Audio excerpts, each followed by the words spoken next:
Vox non incerta. No uncertain voice.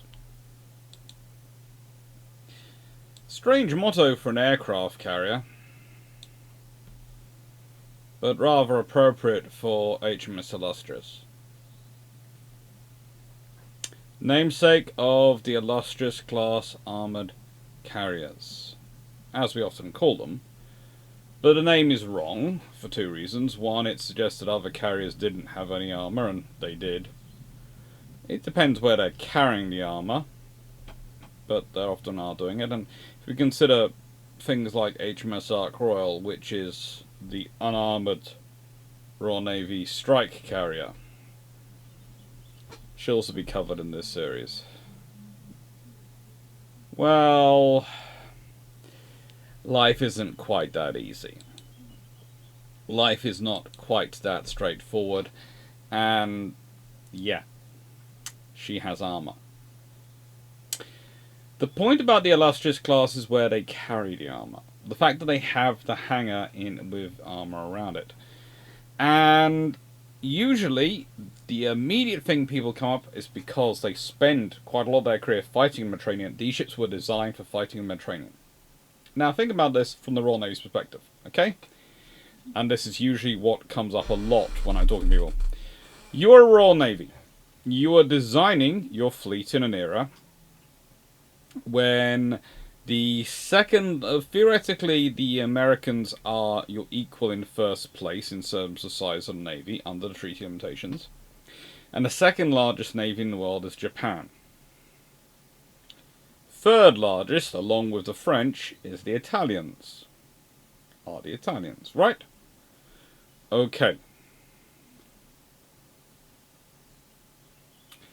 Can you afford to design a ship as important as vital as an aircraft carrier is? And trust me, they knew it was important and vital. Let's get past this perspective of the idea of naval officers being battleship admirals or anything like that and not knowing the value of aircraft. As I've done a whole video on naval aviation now, the point is, depends not on whether you perceive the most power coming from an aircraft from its ability to strike the enemy itself, or whether its power is to direct the striking power of the battleships. And that is something which comes through in time. That is an evolution over time.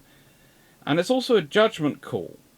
Because if you're building something like an aircraft carrier, you're talking about something which is probably going to be in service for 20, 30 years. Especially under the treaty system.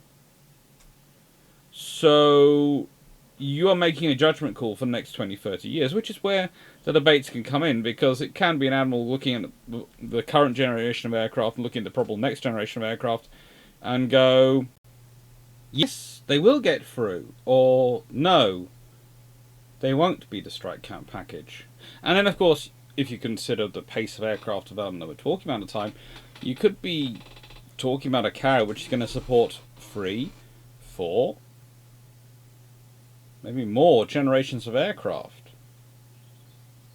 If we consider HMS Furious, her service of carrier aircraft, she starts off with Sopwith Cuckoos. She goes through 4 different generations of torpedo bombers based from her. In fact, if you consider Albacore a separate generation of Swordfish, you can make it up to 5.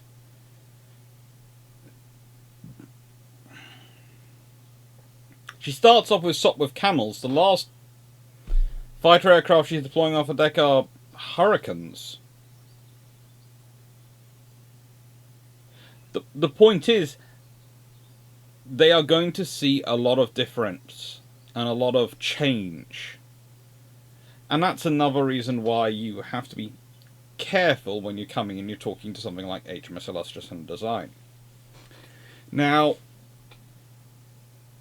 this is one of the areas where I differ from people, and my PhD thesis has yet to be, to an extent, made available. It should be made available this year at some point, to be downloaded and read and all those things, because of for various reasons it's been held up. Let's keep the academic polite phrase for why it's been held up. Had my PhD for a few years. Thesis hasn't been released. But there is a lot of discussion over the armoured carriers, as they are termed. I would sometimes call them armoured hangar carriers, because that's basically the point. Their hangar's armoured. Their hangar is included in the armoured section of the ship, not just the ship, the hull of the ship. They've included the hangar, which is one of the reasons why they are the shape they are, the height they are, etc., because you're putting so much weight that high up in the ship. And you have to look at the timing.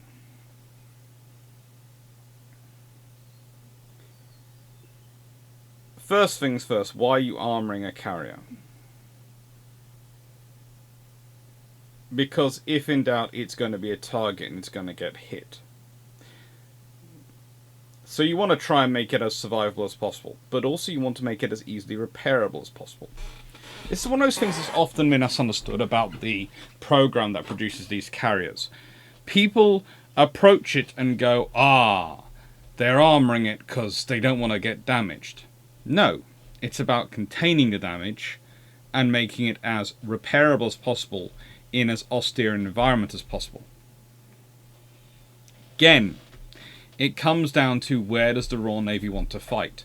If it's fighting in the Mediterranean, the odds are it's going to get damaged. But if it's fighting in the Far East, the odds are they're also going to get damaged. But there's a difference. If you're fighting in the Mediterranean, you want to bring it to a UK port which has facilities to repair it. Well, you've probably got Malta, you've got Alexandria, or Port Said. You can bring it back to the UK. Fairly easy if you can get it out the right end of the Mediterranean. But think about if you're repairing something in the Far East. Where do you send the ship for repairs? Think of the distances they have to go to get there. So you want something that's going to, if it does get damaged, take the minimal possible damage so you can repair it in as austere facilities as possible, because you're not going to have the facilities to take them and necessarily be able to get it home back to you quickly if you have to send it home. If it has to go all the way back to the UK to be repaired, it's got to go back around the other side of the world. That's going to add months onto the time until you see that ship again. Until you have use of that carrier deck again. So, it's not a single focus system.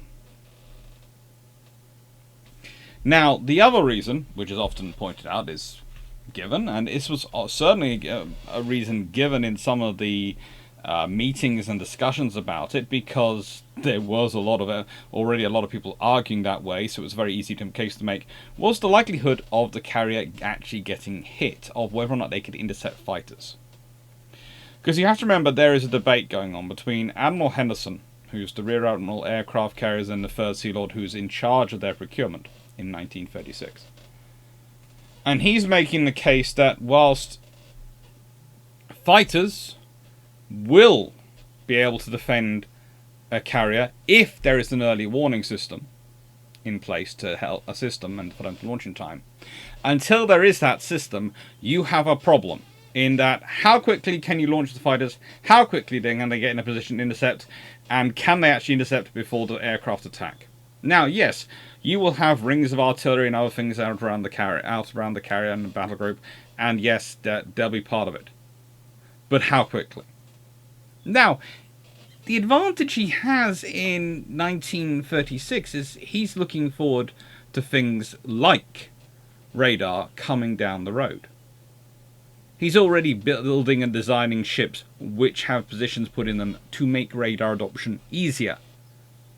I can tell you this because I wrote a book, well, one of the books, on literally the tribal class destroyers, which are so fitted to make things installation of radar easier, which is one of the reasons why they are the first, one of the first classes, in fact pretty much the first class of destroyers, to receive radar. And to receive it as a whole class. I.e. pretty much all of them get it, and that are still around, get it as quickly as they can do. That is because it's been built into systems. It's been built into the armoured carriers from the get-go. So, I'm starting this video off by trying to dispel about 3 myths about these carriers before we even get into the Illustrious story. One, that they are built focusing on the idea of confined waters like the North Sea and the Mediterranean, because being an armoured hangar carrier, it's just as useful for both, if you're the British situation. And that's what's often misunderstood. People compare it and go, well, it's not built like the Americans and Japanese are building for the Far East. No, but what advantage do the Americans and Japanese have in the Far East if their ships get damaged? Where is Japan? Where is America? They're on the Pacific. They have their bases right there. Yes, I know the Pacific isn't exactly a short space, or a small space to go around, but they have their bases right there. Where is the British base for supporting in the Pacific? Well, we theoretically have a theatre entry base at Singapore, but we're going to build temporary bases as we go up the coast in our war plans of China, probably at places like, Wei, Hong Kong, Shanghai, those sort of locales, and then, maybe even take Tsingtao, which of course is modern-day Qingdao, and, all those places as we go. We've got some support down in Australia, but that's also going to have to be invested in. And then we've got some support in India. But the major hub of all our infrastructure, all our maritime industry, all our maritime technology, our maritime research, our personnel, everything is back in the Atlantic Ocean. Off the north coast of Europe.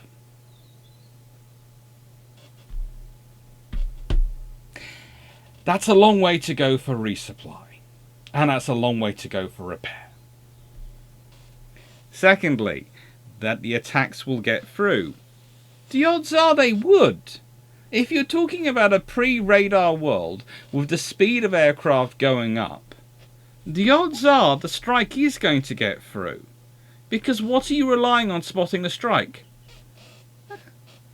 Human eyeballs. And you're going to have as many lookouts as you can out looking around. But the sky is a very big place.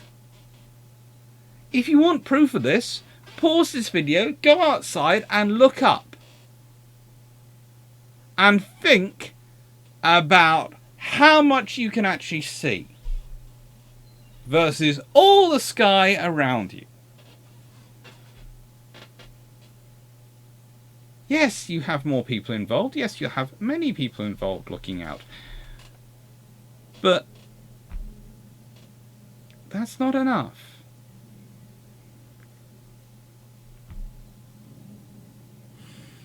And also, you have to add on the British know what the British know, and they're developing a beacon system and night strike system. And they cannot afford to assume they are the only ones who are developing this.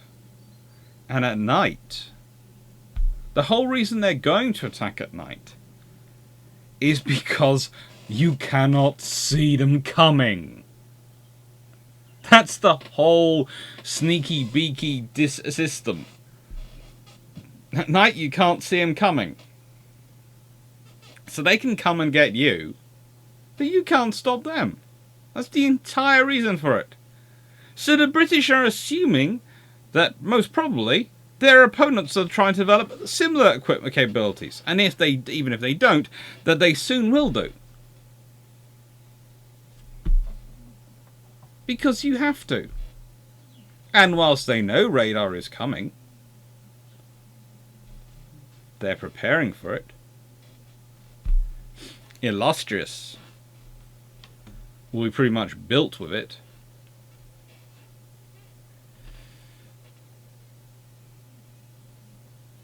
Her completion is delayed 2 months to fit her Type 79Z early warning radar, making her the first aircraft carrier in the world to be fitted with radar before completion.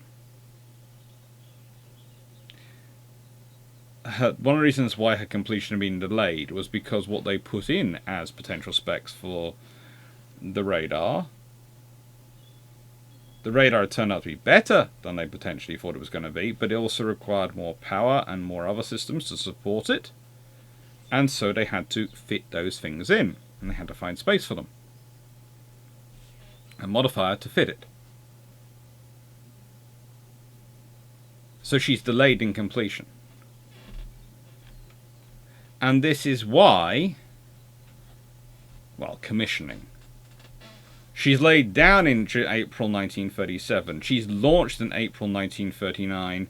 And she's commissioned in May 1940.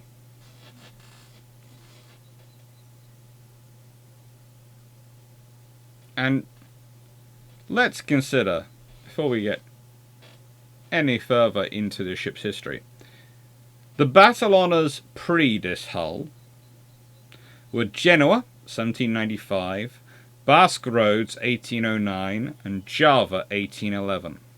So that's 3.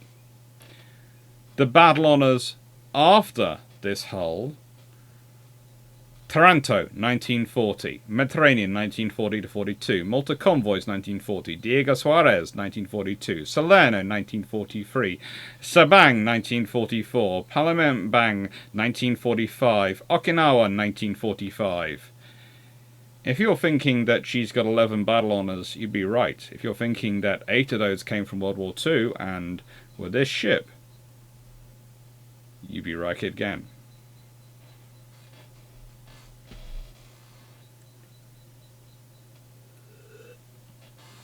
I do love how the Americans insist on giving the British carriers their numbering system. CV8, CV9, CV10. Her actual numbers, her pennant number was 87.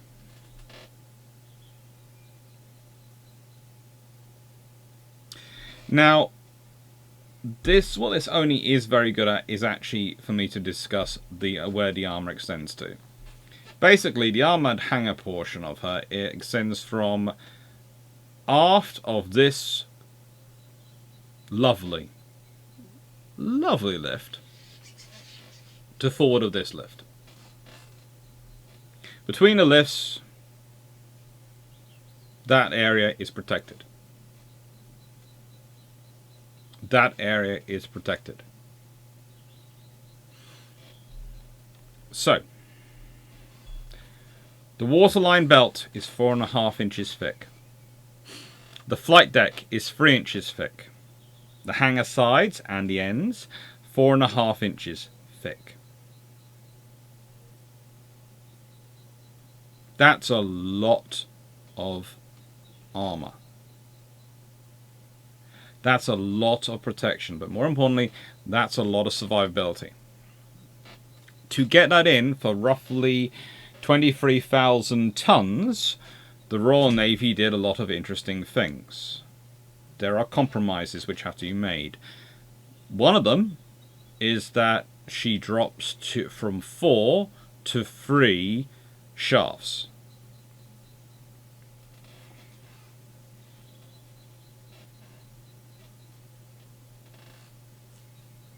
Still, with enough shaft horsepower, 111,000 shaft horsepower, and 6 Admiralty free drum boilers supplying those 3 Parsons geared steam turbines, she could do a top speed of at least 30 knots at deep load. Please note, I know several people list that as her maximum speed. Please note the phrase I use, designed speed, 30 knots at deep load. Again, this is the same Navy which found that 23-knot battleships could go 26 knots, which found that the class preceding this, HMS Ark Royal, which is, I admit, slightly lighter, was designed for a certain speed, could actually go faster. Or rather, they had to raise her listed speed because she could go that much faster. So again, like with all these stats, you have to take the maximum speed with a hefty dose of salt. Okay? It's there. It's a speed limit. But it's also like she has aircraft carried listed as 36 as built. Well, that's true. She could accommodate 36. Usually, those would be larger torpedo spotter reconnaissance aircraft, and a small group of fighters, about 24 and 12.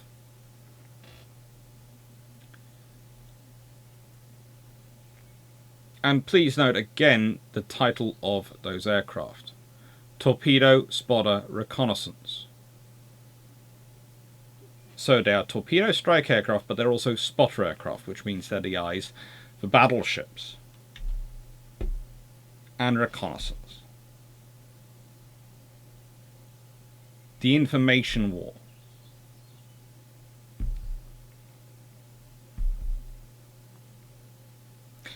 The other thing you have to understand about both the Illustrious class and Ark Royal is that they are a compromise. They are a compromise based on what the Royal Navy wanted. The Royal Navy would have ideally loved probably something closer to the Audacious class, i.e. something which combines both an Ark Royal's capabilities and an Illustrious class capabilities, so you can have one hull to do both. But that wasn't possible.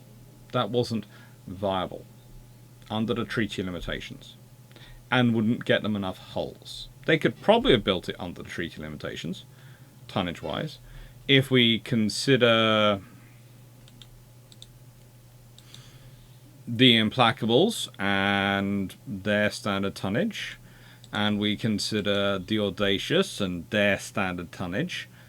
There is a potential there that you could have got something closer to what the Royal Navy wanted. And it is interesting to note that the Audacious class had 8 Admiralty free drum boilers in 4 rooms with 4 sets of Parsons geared steam turbines. And their design speed was listed as roughly 32 knots. The Indefatigable and Implacable, i.e. the Implacable class, the ones which came after the Illustrious class, again, 8 Admiralty free drum boilers, 4 shafts, 4 gears, supplying 4 shafts via 4 geared steam turbines, design speed 32.5 knots. And by the way, the Implacable class aircraft carriers are truly units. They have a 4.5-inch waterline belt, they have the 3-inch flight deck, they have 2 inches on the bulkheads, 2 inches on the hangar sides, and between 3 and 4.5 inches, depending on where it is, on the around the magazines as well. Oh, and they could carry 81 aircraft. So yes, there is a design out there which is the Royal Navy's dream carrier.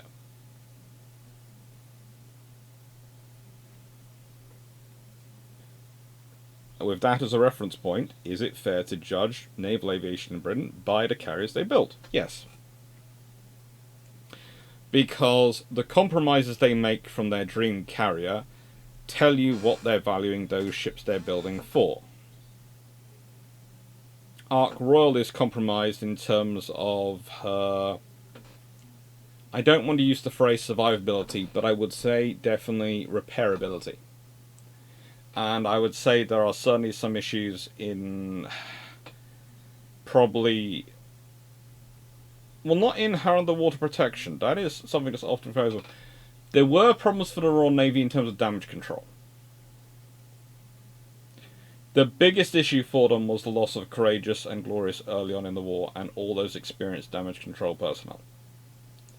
And the fact that they then had to take more experienced damage control personnel than they liked from the serving ships to start training people up, which means they had to replace some of them, and some of them came from areas where they had the best intentions, but they'd spent their lives in very different ships on an aircraft carrier. Because you see, aircraft carriers are very top heavy.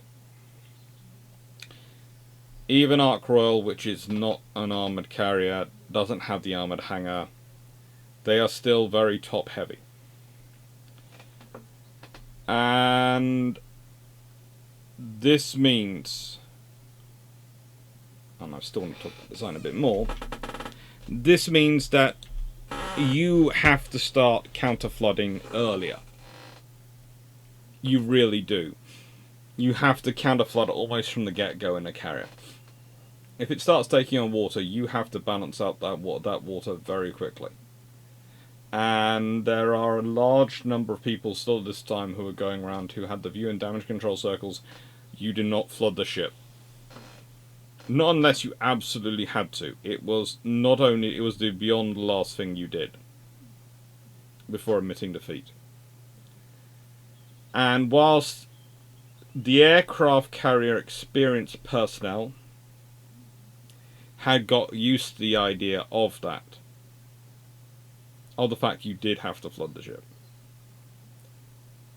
it hadn't percolated. Even with the Royal Navy, which had the most aircraft carriers operating of any navy in the interwar period, so built up the largest pool of personnel, damage control personnel, you can imagine. That was viable to be built up in period. There are still a lot less aircraft carriers than there are capital ships and cruisers going around.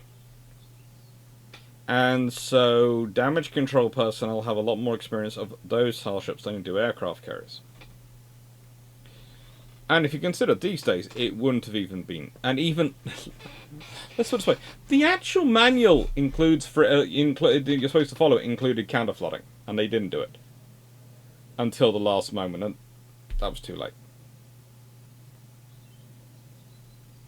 So that is not so much, well, it is, you can argue it is partially a failure of design. They should have had more subdivision, they should have had a better torpedo protection, and they hadn't because of saving weight under the treaty limitations, but that's no excuse. You should probably have just gone and bitten the bullet, or you should have lied, like everyone else did. But the other option you can blame, and I would say this is more an area I would put blame, is in training and preparation of the damage control officers before they go on things like carriers.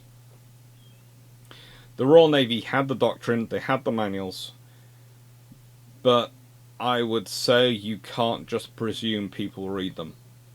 You need to make sure they've read them and understood them, and they accept them. Not they think, oh, these people just don't understand damage control. They've written this, but it's obviously wrong. Because you wouldn't do that.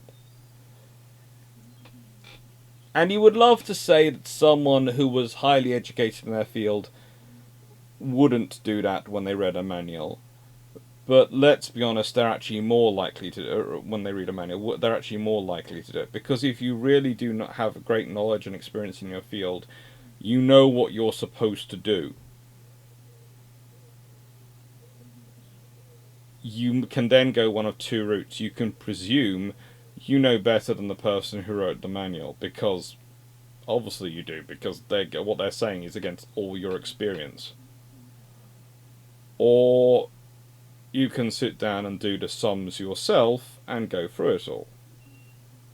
If you have enough confidence and experience and you're in a rush because of the war and you've got to keep things going, keep everything operating and deal with all the other issues, the temptation to go the former route is great, even amongst the best people. So that's the point. I would blame the loss of Ark Royal, and I'll get this into Ark Royal, far more on the way the damage control personnel were prepared for Ark Royal than the design. But interesting enough, there's also an issues which are created within the design of the Illustrious class and Ark Royal, which are all of inefficiencies, which are down to the way the fleet air arm had been run previously. There are separate messes and facilities for the RAF personnel who would have been constituting the fleet air arm previously. These days, they're integrated. They have no choice. That's the way the way it's run. When they're part of the air group on board the carrier, they are integrated. They're all one big happy family, and you are going to enjoy being one big happy family. But in the 1920s, the RAF had insisted on separate facilities at every level, which had affected British carrier design. Think about it.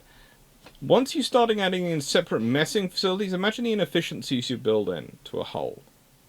If you've got to put in separate facilities, it's going to affect your carrier. It's not maybe a lot of weight, it's not a lot of space, but it's something else you're having to factor in there.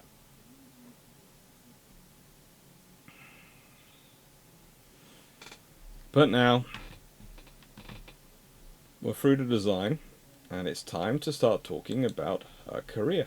Now, one of the other important things that you have going on here in this design, and before we get into why she's pretty much perfect for the Mediterranean operations, as the Royal Navy starts them off, is that dual-purpose 4.5-inch gun. And the fact she has 8 of those twin guns. They are mounted very specifically. They are mounted as high as they can to deal with the motion of the waves in the North Sea, in the North Atlantic, in the South Atlantic. Because again, the Royal Navy worries about operating worldwide.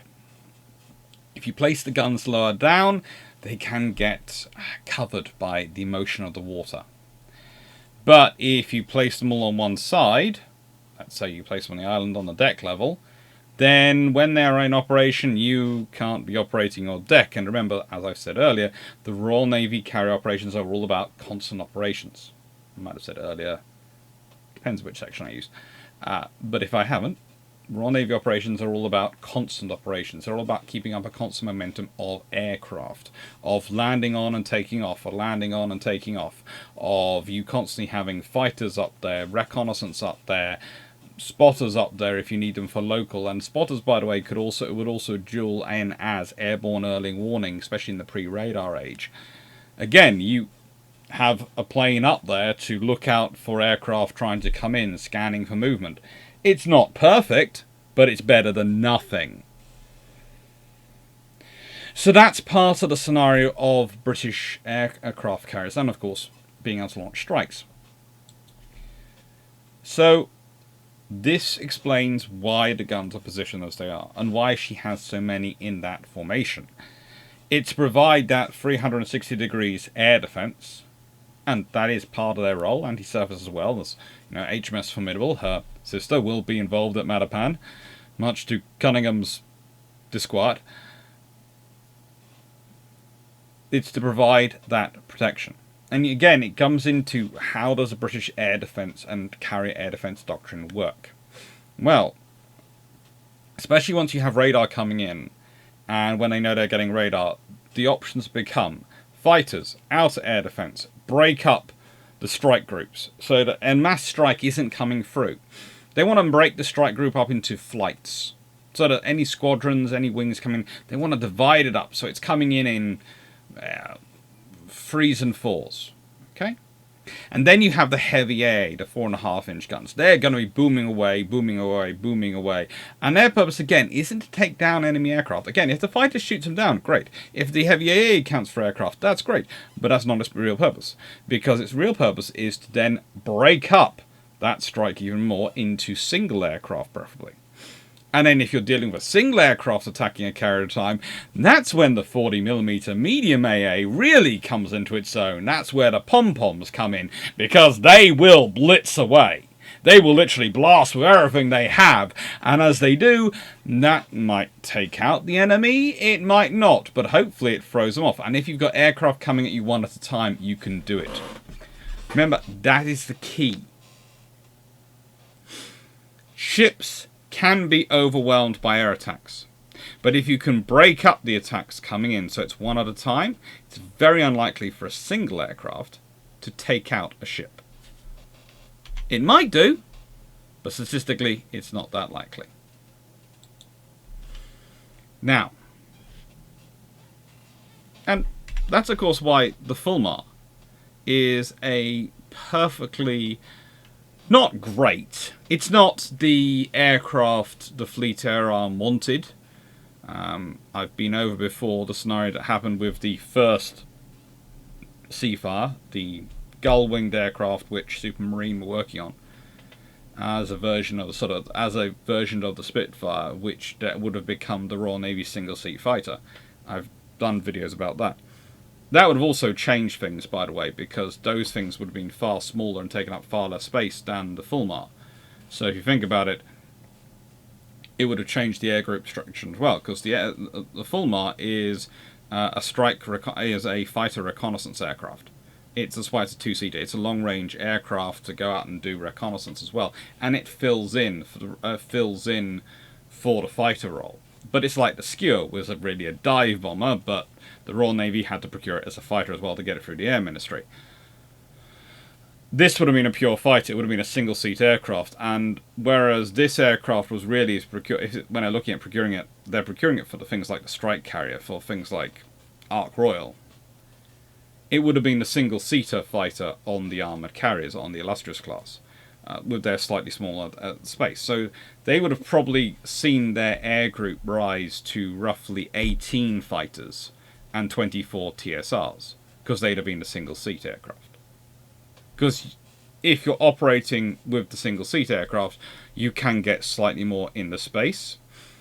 You can also do some other things which probably one of the things that's problematic for, especially in this circumstance, Illustrious, is the Royal Navy always considers air group the maximum number of aircraft that can be fully assembled and stored in the hangar.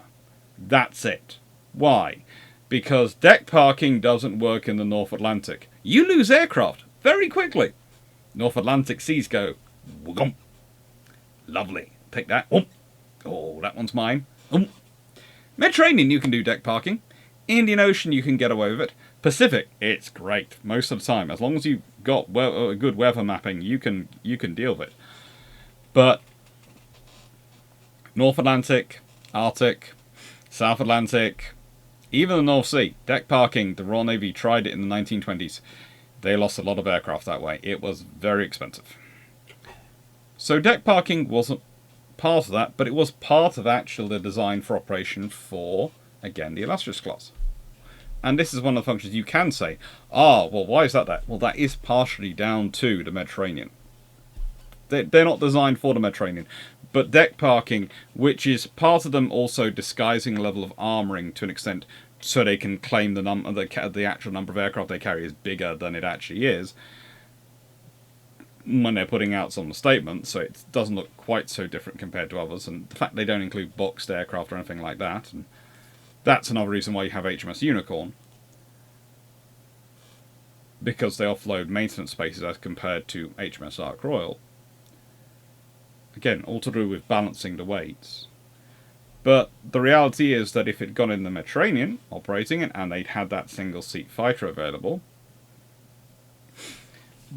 well, 18 to 24 fighters and 18 and 24 TSRs would have likely have been the idealised loadout for the Royal Navy. And again, this is based on them getting to their 1942 end date, because the 10-year rule, the idea there's going to be no war for 10 years, had officially ended in 1932. The brakes had actually come off in 1937, so in other words, we're talking very much the brakes came off the same year that HMS Illustrious is laid down.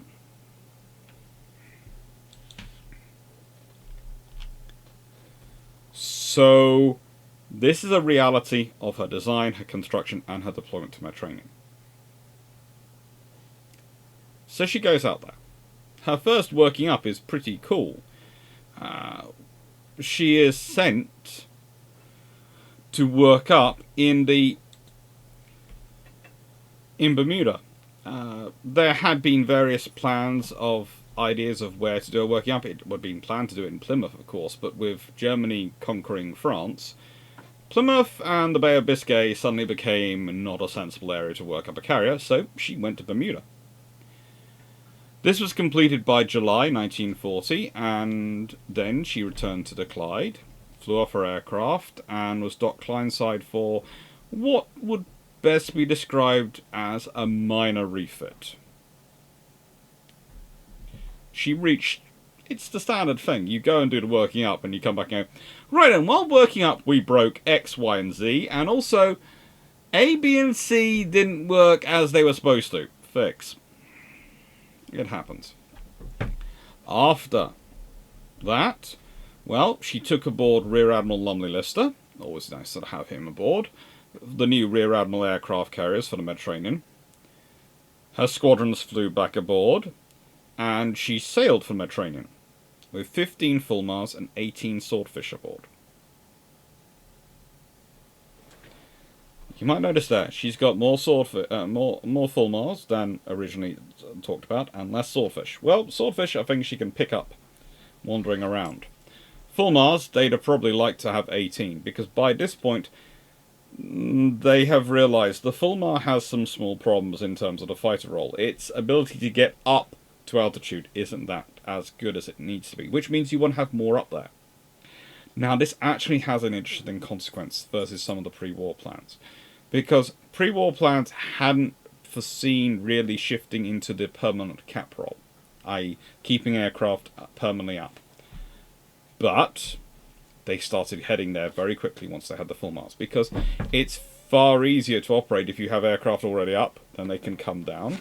And then the aircraft you're launching, the alert aircraft, they're not intercepting aircraft.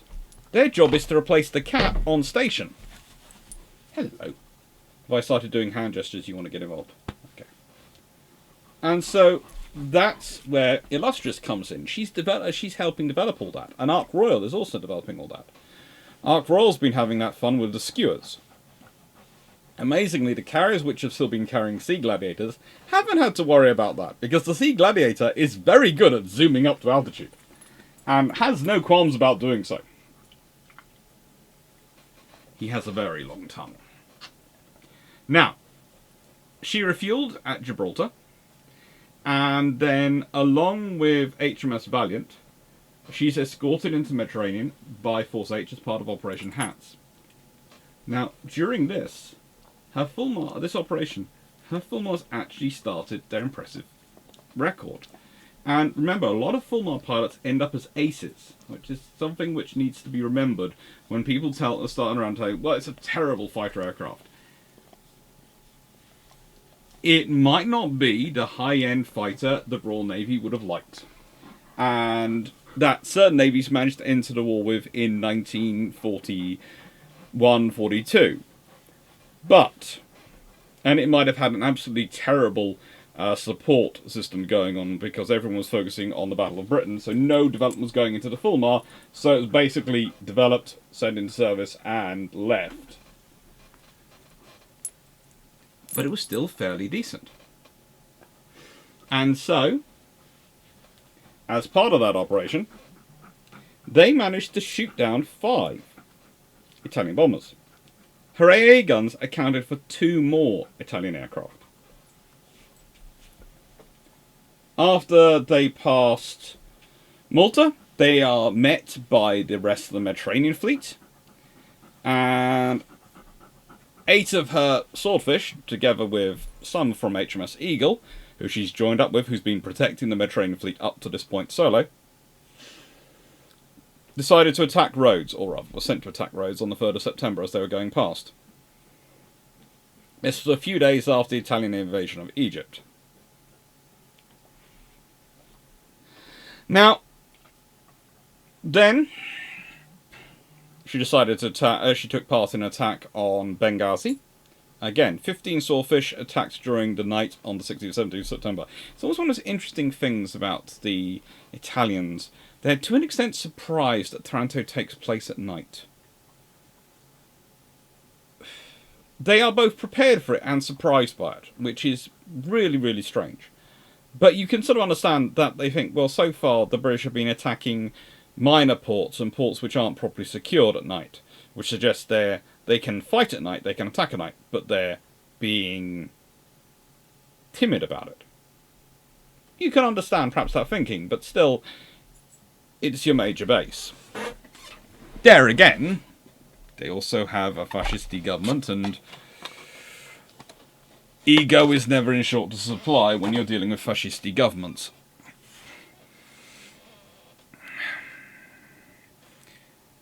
During their attack on Benghazi, they managed to lay some mines in the harbour entrance, whilst also destroying the Borea, one of the Italian destroyers, and 2 freighters, which totalled roughly 10,000 gross registered tons. The Aquilone later managed to strike one of the mines and sink. So Basically, they accounted for 2 Italian destroyers and 2 freighters in that one strike. And as they were returning back to Alexandria, the Italian submarine Corallo tried to make a strike on the British ships, but failed. We can all be very thankful about that one. Only problematic at this point in the war.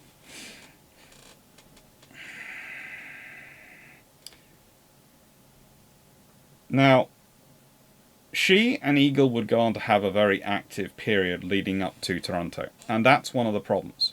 The Royal Navy kept needing 2 carriers because, again,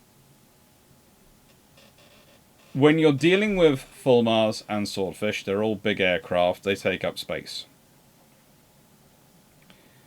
And especially when you're dealing with a carrier which has been designed under a tonnage limitation system, which the government were insisting on keeping to because they were hoping to entice the Japanese back into the treaty system. Or at least, even if the Japanese weren't part of the treaty system, keep them within its limitations. Which is honestly not the most sensible thinking, but they were thinking that. You have, as said, not the idealized carrier, which would have been something probably closer to halfway between the Indefatigable's or Audacious's. That sort of combination of strike potential a la Ark Royal and maintenance and sustainment a la Ark Royal, along with the protection of the Illustrious class. And again, having bigger aircraft than she'd ideally been designed around as her fighters. This meant both carriers were in heavy use, and this is one of the reasons why Eagle, taking damage, is not available for Taranto. If they hadn't been having to use both carriers so much, if they'd been able to felt they could do maintenance on Eagle earlier, then you might have had both carriers involved at Taranto, and that would have been a bigger strike then, which could have had knock-ons for the rest of the war. So, all decisions add up. We like to think that the wars and battles are decided by decisions taken on the day, or at least in the immediate period beforehand. But no. A war can be decided by decisions taken decades earlier. Can be. And it's cumulative. The Illustrious class showed us. She does well at Taranto. She does well, and I've done videos about Taranto, so I feel no qualms about skipping that. But it's during convoy operations that Illustrious gets hit and damaged, and it's the long-term consequence, though, of Eagle being so overworked, and only Illustrious doing Taranto, will be formidable getting damaged in Crete when that evacuation has to be done. And Formidable, of course, comes to the Mediterranean to replace Illustrious. The actual plan probably would have had her replacing Eagle, and it would have been Illustrious and Formidable operating as the pair of carriers in the Mediterranean. Because the British are always trying to get to a point of having multiple carrier operations. Because, believe it or not, that's what they'd spent the previous decade and a half, pretty much, practicing multi-carrier operations. That was the entire basis of their idea of carrier operations, to have multiple flight decks operating together. Trouble is, if you're Britain, you are stretched out across the entire world, you have all sorts of commitments going on, and combined with damage, losing Courageous and Glorious early on and all those sorts of things, it's only really later in the war that the Royal Navy actually gets to do multi-carrier operations. When Illustrious is damaged during convoy work, she gets hit by almost a dozen bombs, it seems, at various points. Mostly while she's on a convoy operation, but some of them the hits aren't really hits on her. They're close enough during Malta that they do damage to her hull plating, but they don't actually hit the ship. It's just the shockwave of them hitting the water in the area around her. The damage to her herself, which is really bad, is the damage which is done in the aft lift area. About 4, possibly 5 bombs seem to hit in the vicinity of the aft lift. it seems to be a real bomb magnet, and that's not something you want on a carrier. Especially not if you remember when I was talking about the armour stretches from in front of the aft lift to aft of the forward lift. And so if you can get in there, that's the weak spot in the design. That's the point where if the bombs get through, they can do damage. And one actually even managed to make it into the hangar and do all sorts of damage in there. It shreds one of the fire curtains, because again, they have fire curtains which divide the carrier up into thirds to protect the aircraft inside. If a fire breaks out, fire should only go into maximum destroy what's in a third, or affect the area in a third. But she goes out.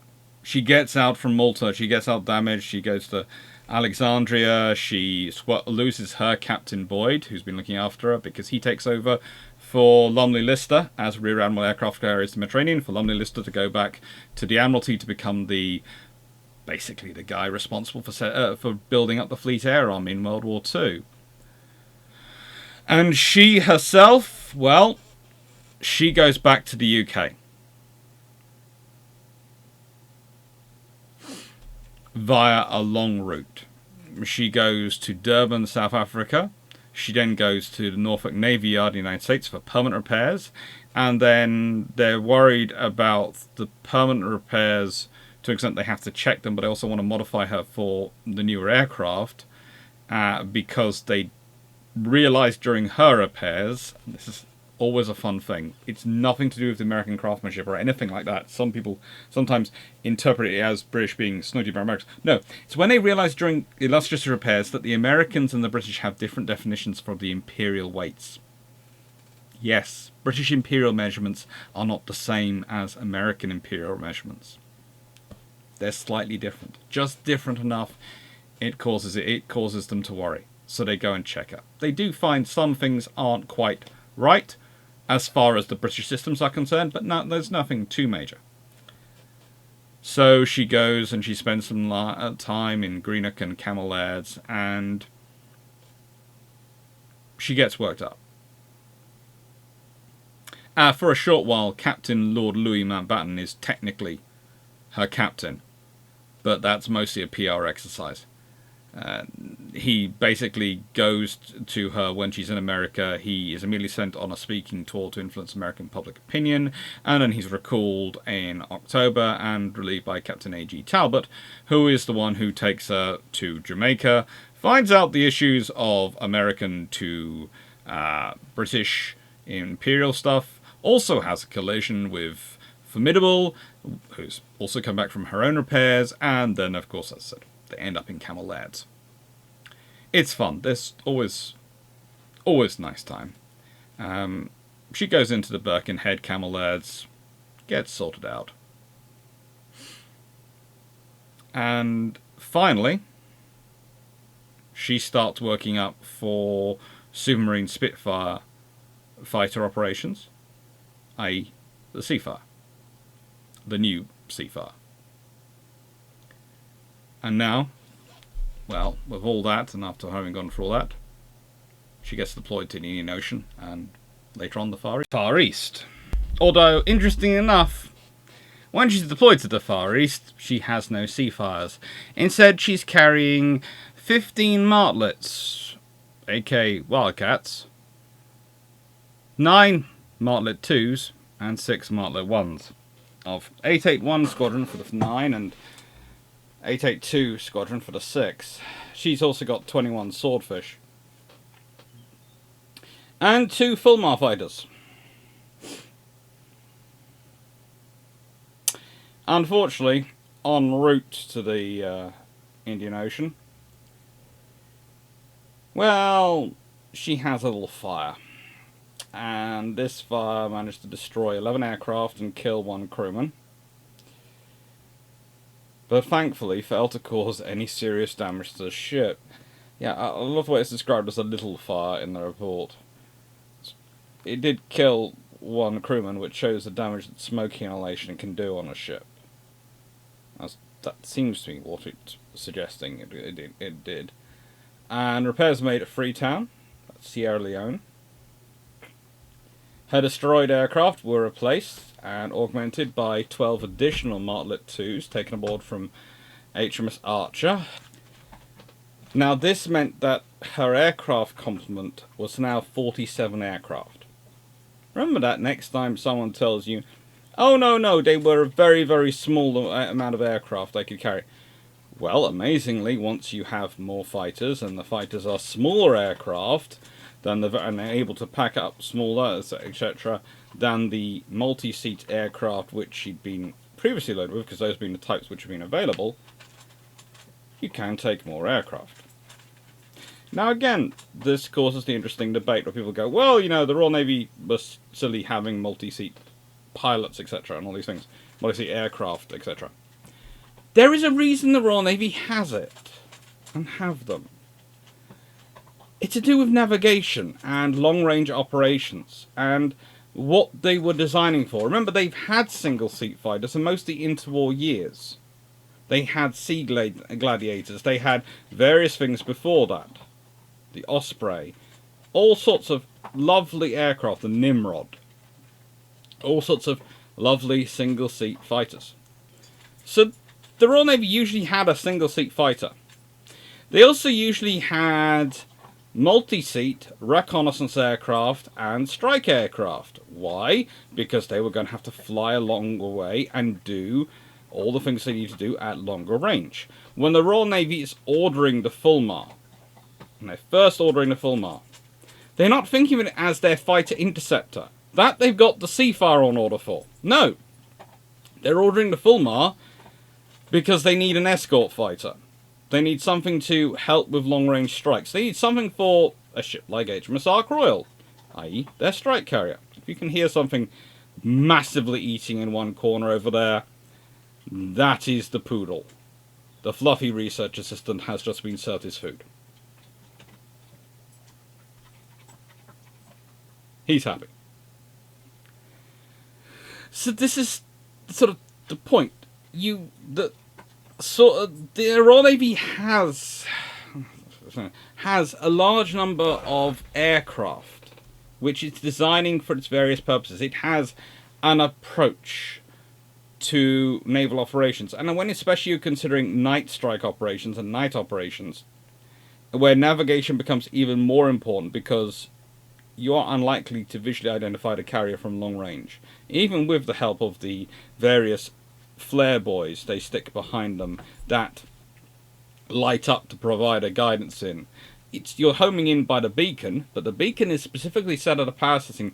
You're going to only hear it if you are in the right basket area, and you're only going to find the carrier. It's hoped. The likelihood is you'll only find the carrier easily if you do have your watch synced up exactly with that beacon and its rotation.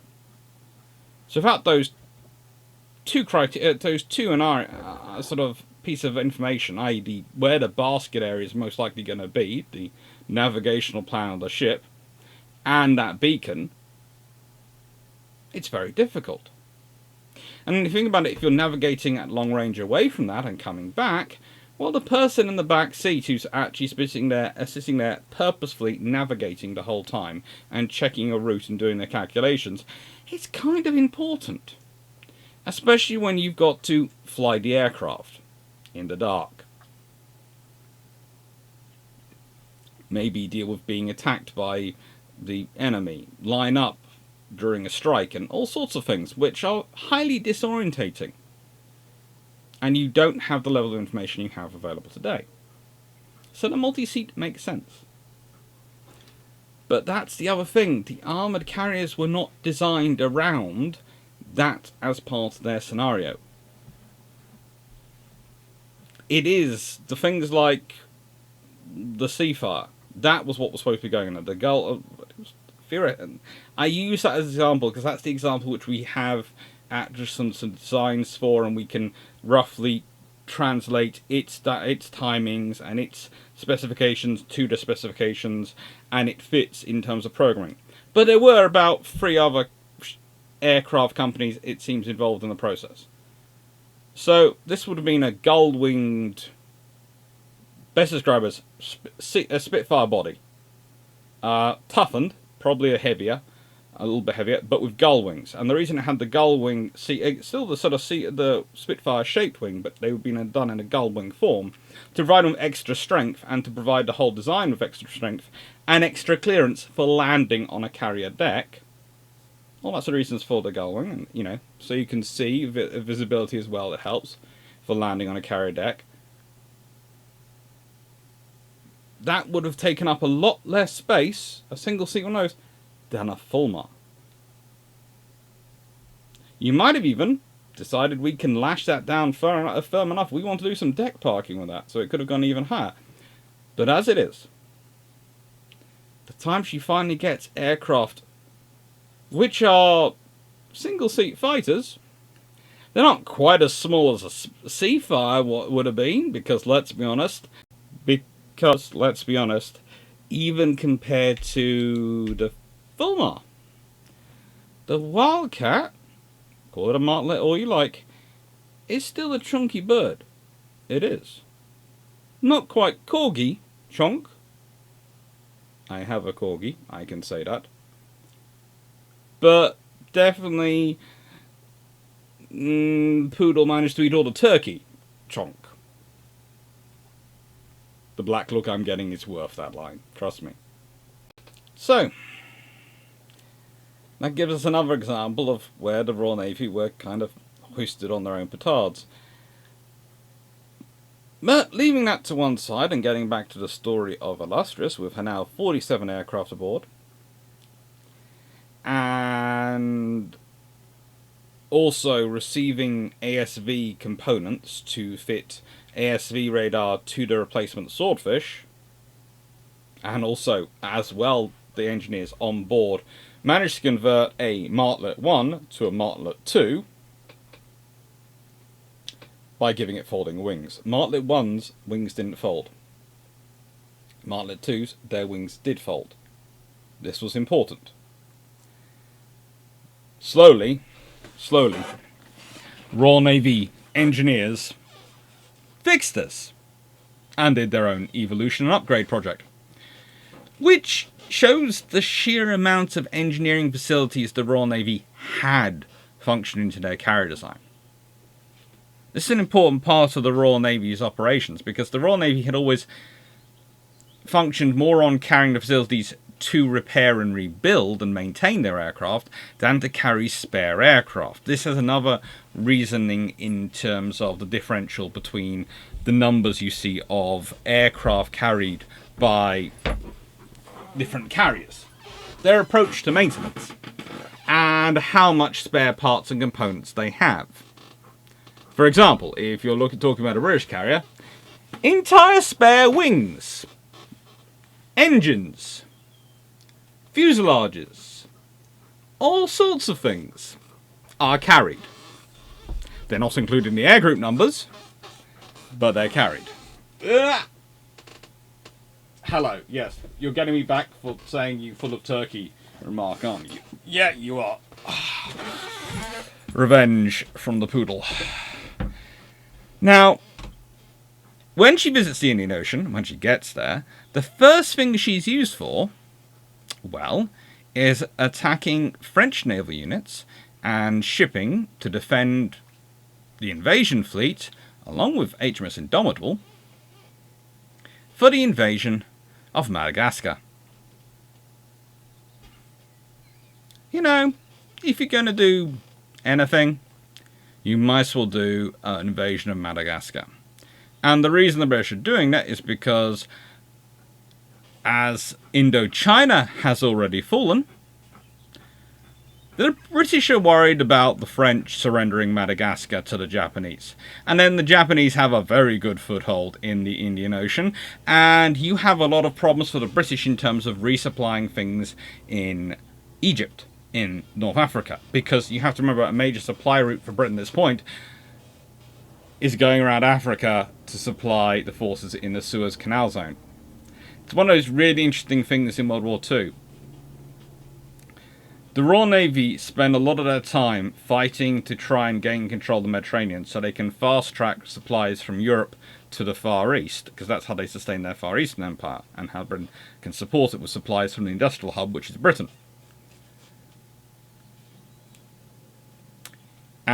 And when that Mediterranean is blocked and they can't do that, they have to go around Africa to resupply that area, i.e. the Mediterranean and the North African campaign, in order to try and free up the Mediterranean so they can then come back to the Indian Ocean through the quicker route to supply the Far Eastern campaign at a proper metric and rate of resource.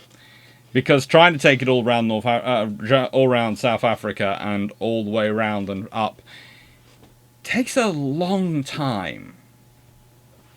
It really does, and adds a massive amount onto the issues of quantity required.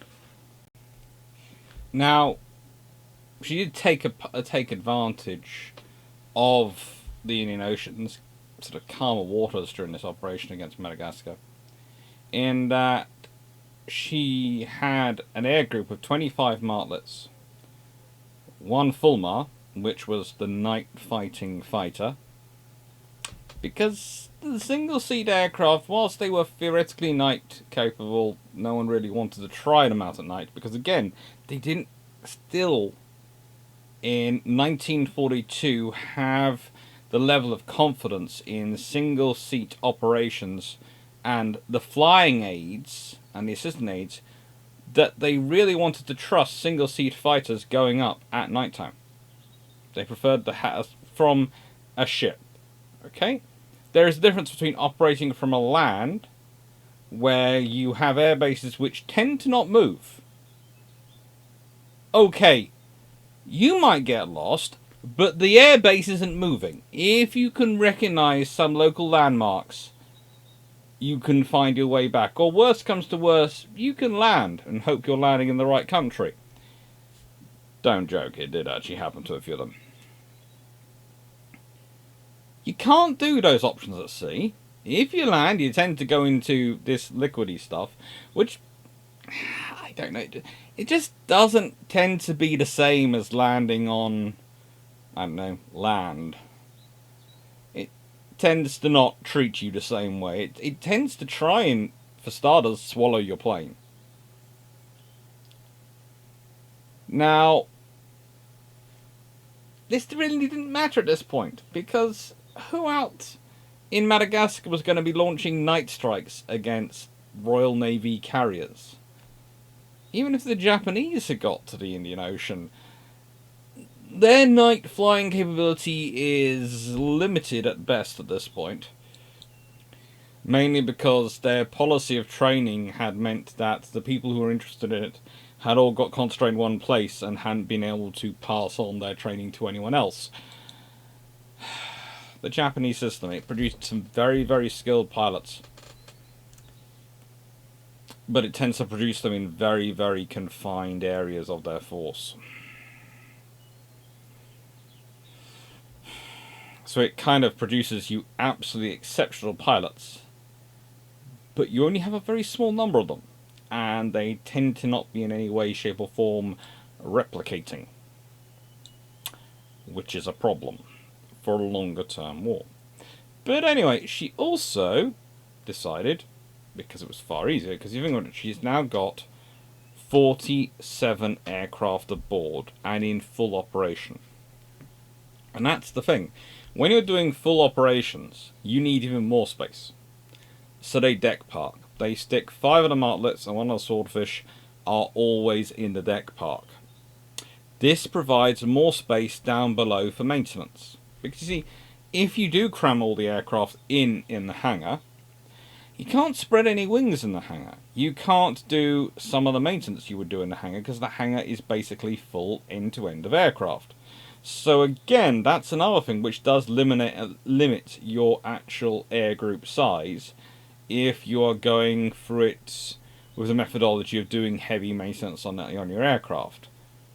It's not just how many aircraft can you fit in the hangar, it's how many aircraft can you fit in the hangar and do the maintenance you like to do on those aircraft. Major participation in Madagascar comes on the 5th of May. And it's a rather cool day for her. She gets to start off the day by launching 18 swordfish and 8 martlets. Which, if you consider, from an air group of 21 swordfish, 18 is very, very good. 18 aircraft serviceable and able to be launched before dawn. And they're launching 8 martlets with them. Now, they're not going to have to land back before dawn. And they're under strict orders. You see those swordfish, those biplanes? Yes, Captain. Good. You keep close to them, and they will make sure you get home, because they'll have navigators aboard. But we should be able to see you. Yes, I know you should be able to see me, and the beacon, and everything else is all synced up. But just in case, swordfish, follow home.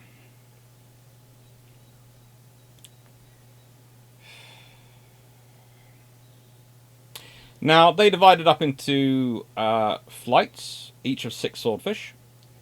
The first flight were carrying torpedoes, and they primarily attacked the Aviso, a sort of French sloop, the Entrant Castou, but didn't manage to sink that. But they did sink the merchant cruiser, the MS Bougainville. The second flight, which were carrying depth charges, managed to sink the submarine, the Beviziers. And the third flight, well, they did some real fun things. They dropped leaflets over the defenders, and then dropped some bombs on an artillery battery, and the Entre Castou. One aircraft, one of the swordfish of the third flight, was forced to make an emergency landing. Its crew were captured by the French. However, later that day, they had missed D'Entre Castou in the morning, but she successfully bombed by 829 Squadron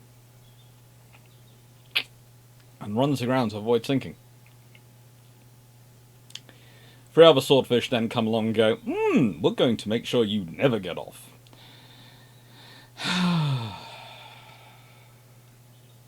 The following morning, on the 6th of May, martlets from 881 Squadron intercepted a 3 Poders 63.11 reconnaissance aircraft, shooting down 2 and forcing the other to retreat. It's amazing. You have radar guidance and you have good fighters. That, well, when I say good fighters, I mean fighters that can climb quickly. It's amazing how good you can maintain an alert cap at that point. All the techniques and skills you develop maximizing what you can get out of the Fulmar and the capabilities of the Fulmar. And then suddenly you have an aircraft which is just as sturdy as the Fulmar, just as hard as the Fulmar, packs almost the same punch as the Fulmar, but has a climb rate. And oh, the nasty things that the air warfare controllers can come up with.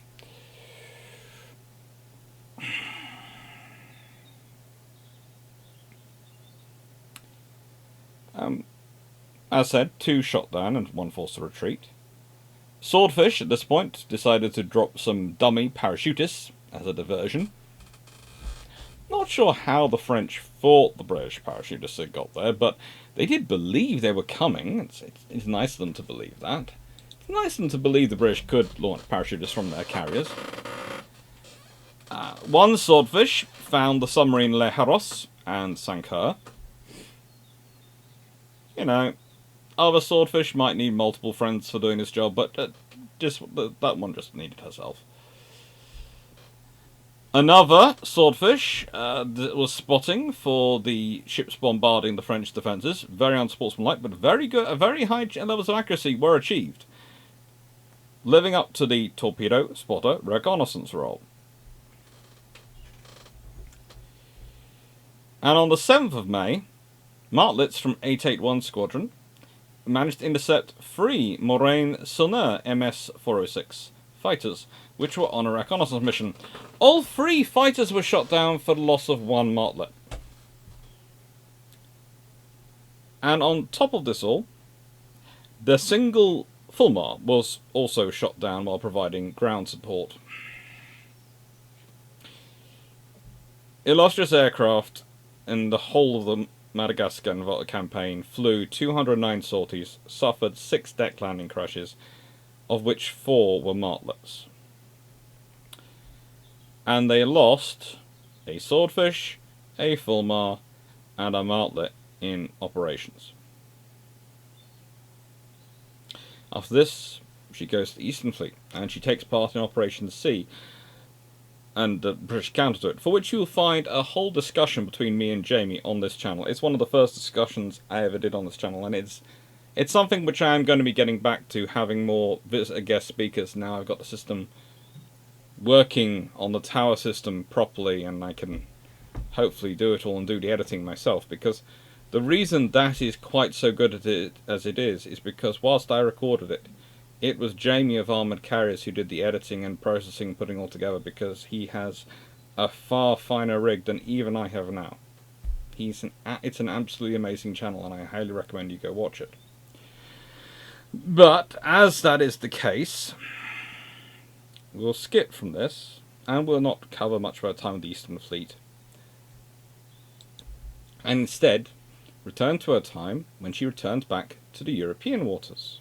After heading back in a nice ceremony before she left with Admiral Sir James Sunville, she goes back to Gibraltar and then continues on to the Clyde, where she's actually used to conduct, and this is in 1943, deck landing trials for prototype Blackburn Firebrands and Fairey Firefly fighters, as well as Fairey Barracudas, between 8th and 10th of February 1943.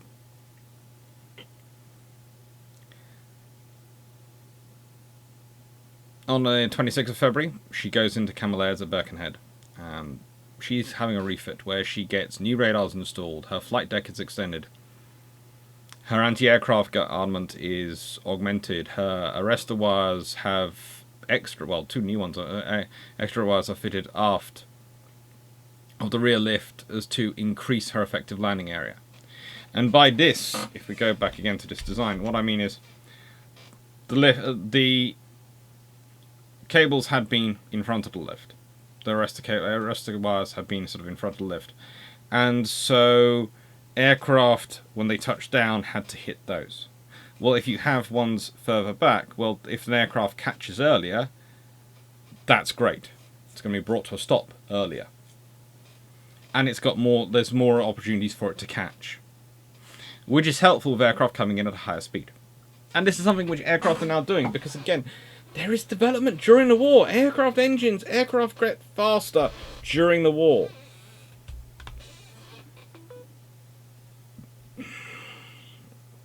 And it's a testimony to the structural strength of these vessels, that they could be so easily adapted to the role. Now, at this point, she goes into working up trials, completed by the end of July. She has tests also with the new Martlet 5s and Barracudas again. And she goes off to take part in Operation Governor in the Norwegian Sea. She's doing that along with HMS Anson, USS Alabama, and HMS Unicorn. Now,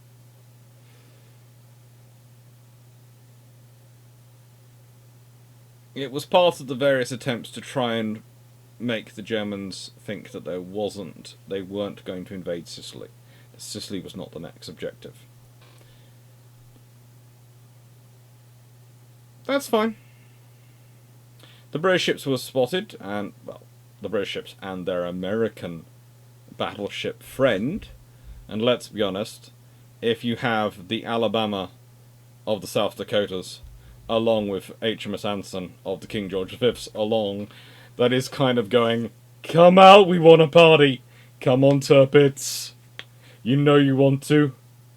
Look, it's an AA party, it's an AA meeting! Tirpitz, come out to an AA meeting!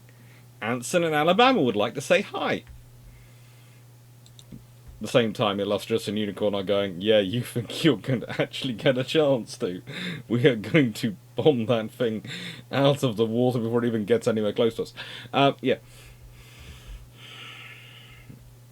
They had fun. Their group was then, after they had some fun with distracting the Germans, especially some Blomvoss flying boats, They went off to escort the RMS Queen Mary as she took Winston Churchill to the Quebec Conference. She was with that convoy as long as it was within range of German aircraft. The moment they were out of range, she heads back to Greenock. And then, together with Unicorn, she sailed to the Mediterranean to prepare for Operation Avalanche, those are landing at Salerno.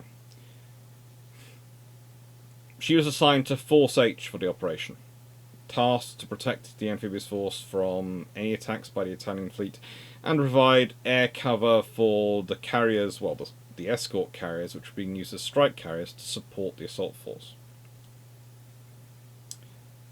The most noteworthy thing of her aircraft's actions in this operation was one of 890 Squadron's martlets escorting surrendering Italian aircraft to Sicily. This was before Illustrious steamed for Malta. She transferred 6 Seafires to Unicorn to replace some of her aircraft, which she'd wrecked in deck landing accidents. 4 of these aircraft were later flown ashore to conduct operations until they rejoined Illustrious in the 14th of September at Malta. She then returned to Britain, went for another refit at Birkenhead. Go Camel lads. This included further additions to the flight deck and further reinforcements of the light anti-aircraft armament. I wonder why. Well, very quickly, she started to take on aircraft. She took on 810 and 847 squadrons of number 21 Naval Torpedo Bomber Reconnaissance Wing. And then she took on, well, later on, she was going to take on number 15 Naval Fighter Wing, which of course had Vought Concerts of 1830 and 1833 squadrons. They're fun units, and they do really well for her. By this point, they have upgraded to Fairey Barracuda in terms of 810, and 847 is always on Fairey Barracuda. So she's got Fairey Barracudas, and she has Vought Corsairs. That's a fairly decent strike group. And it's with these that she returns to the Indian Ocean.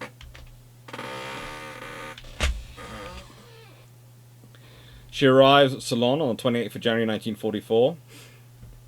She then took part in several operations with the Eastern Fleet in Bay of Bengal and off the coast of Sumatra, searching for Japanese warships.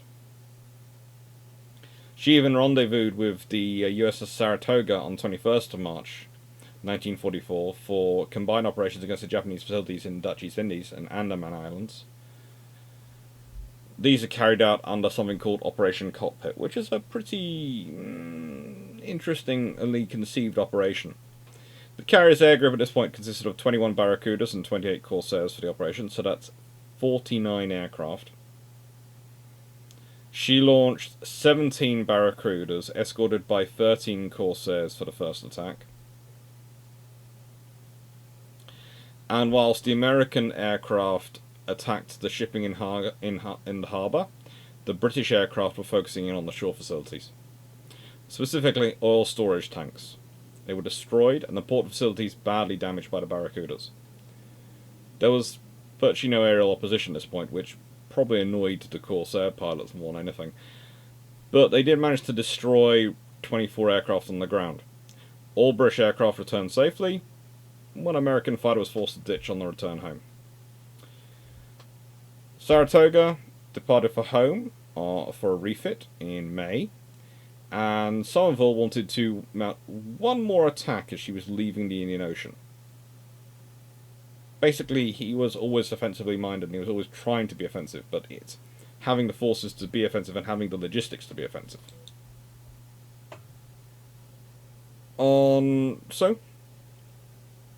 But I lose my notes. He chose the naval base and oil refinery at Surabaya in Java and an operation transfer. And basically, he planned to refuel at Exmouth Gulf on the western coast of Australia before the attack, because it was such a long way from Ceylon and Trimcommely. The plan to attack from the south, across the full width of Java, meant that the target was outside of Barracuda's range. So 8, 10, 847 squadrons were replaced by 18 Grom Avengers of 832 and 845 squadrons for the operation. Again, this is the flexibility of a carrier. You change the air group.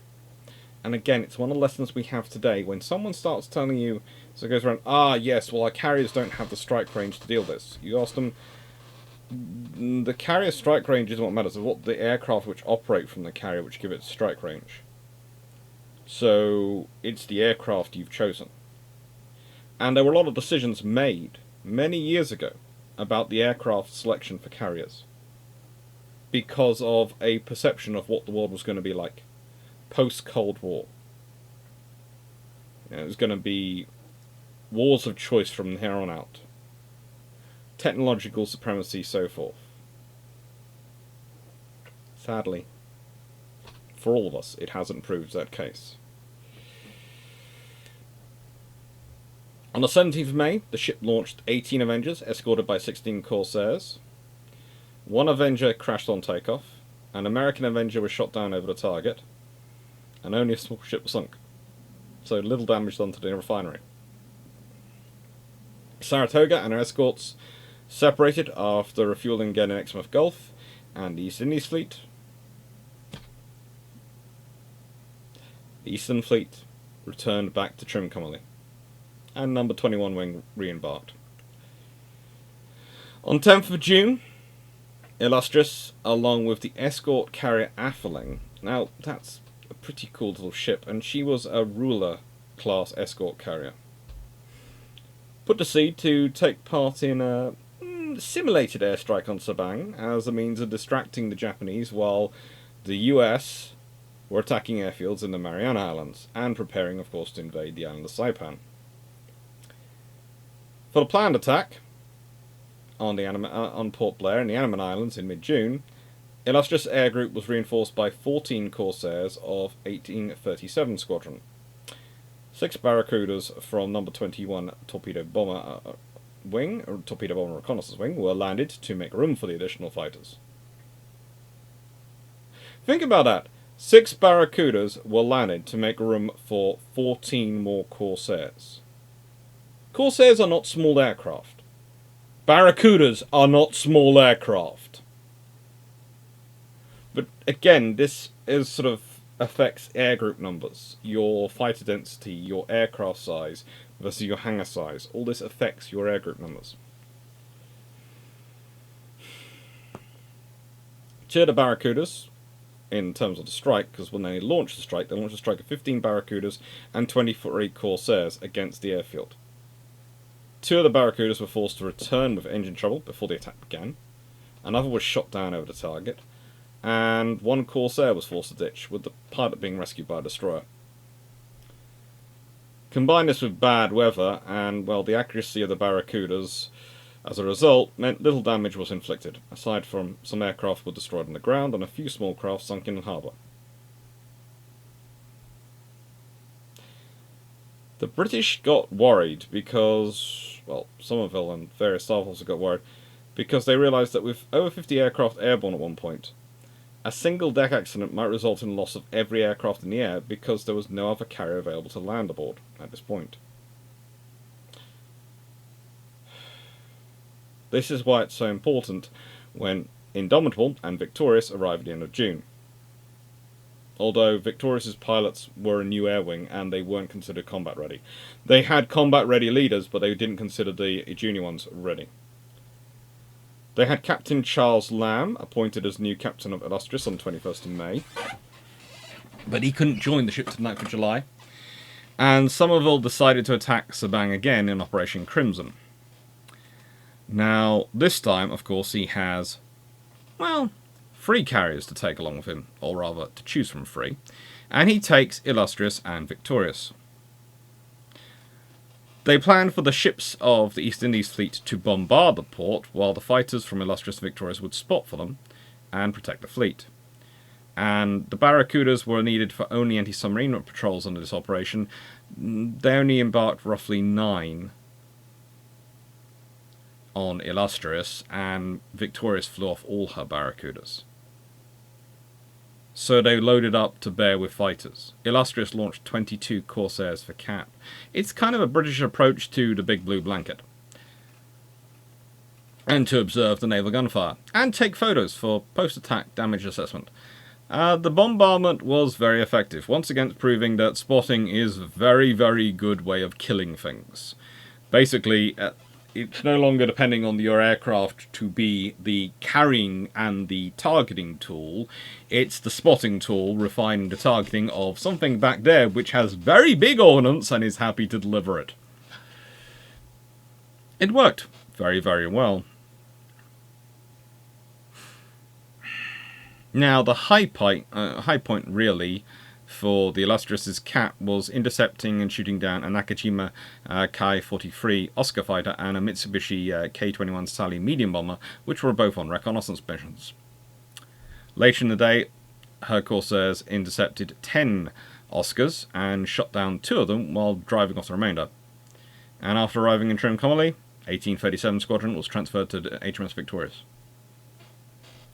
And that basically gives a good example of what she's getting up to in the Indian Ocean, before she transfers to the newly formed British Pacific Fleet.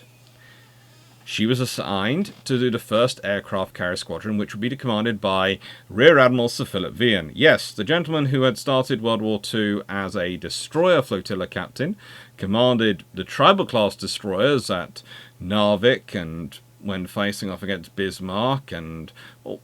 not Narvik, at... Oh, why did I say Narvik? Not Narvik, it's Justingford, which is the Oldmark incident. Sorry, brain dying. It was his destroyers which he commanded, though, which were at Narvik. He wasn't there personally. Which he did consider to be very, very rude. He was racing to try and get there. He just didn't get there in time.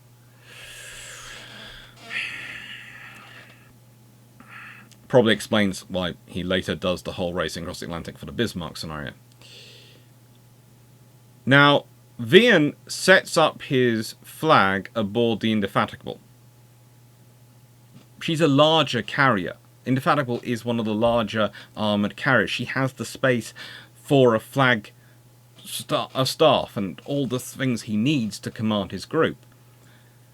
More importantly, though, she's been built during the war with expanded facilities, and she was being built bigger anyway, because she was basically the Royal Navy's first generation of, we're ignoring treaties, let's build a super carrier, start to build the carrier we really dreamed of, ships.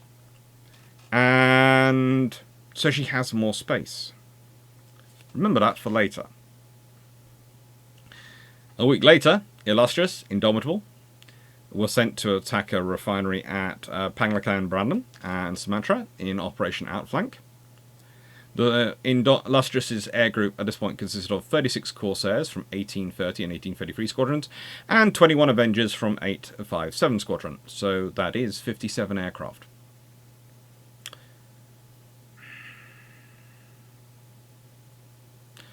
On the 16th of January 1945, the British Pacific Fleet sailed for its new primary base, Sydney, Australia.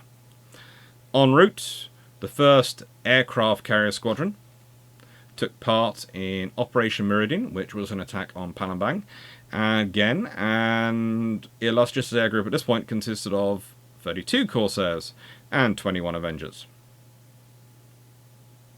To the attack, she contributed 12 Avengers and 16 Corsairs.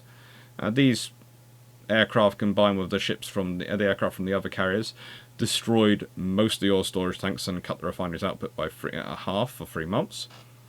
And 5 days later, the British Pacific Fleet attacked a different refinery, and she launched 12 Avengers and 12 Corsairs. Unfortunately, this attack was successful, but at a heavy cost, and between the 2 air operations, she managed to lose 5 Corsairs to enemy flak or fighters, 1 due to mechanical problem on takeoff, and 3 Avengers to enemy action.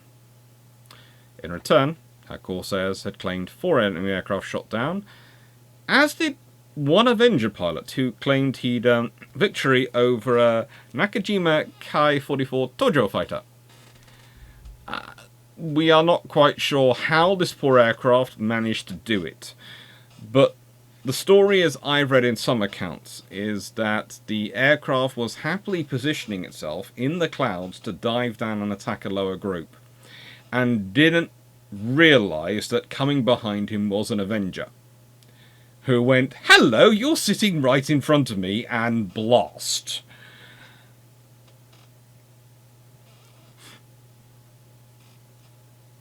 There are various accounts which go through this, but the odds of that actually succeeding aren't impossible, considering the Shokai and its construction, but it is also kind of a fluke. Let's be honest. An Avenger actually managing... It's kind of like the Swordfish, which at one point was running, I think it was 12 ME-109s to 0 being shot down. Mainly because they flew so slow, the ME-109s kept overshooting them and running into their machine gun fire. It was only when the ME-109s realised they had to go really slow and basically bank in that they could actually really cut down and attack a Swordfish, if it was really flying as slow as it could do. Which the Swordfish were often doing just to dodge the ME-109s. Once you realise, counterintuitively, if I fly slower, that thing can't kill me, you do it.